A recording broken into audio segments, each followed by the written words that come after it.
कोई सखी अब डर लगे एने उने झांकला से। कजरा लगावल छोड़ देनी है दो गलावन के ताकला से। का कोई सखी अब डर लगे एने उने झांकला से।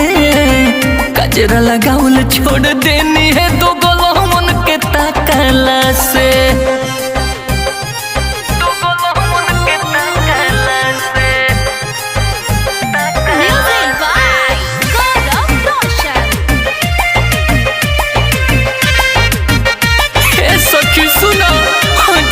पानी पिए जाई चापा कल से आँख मार लागे लफुआ लफंगा बगल से।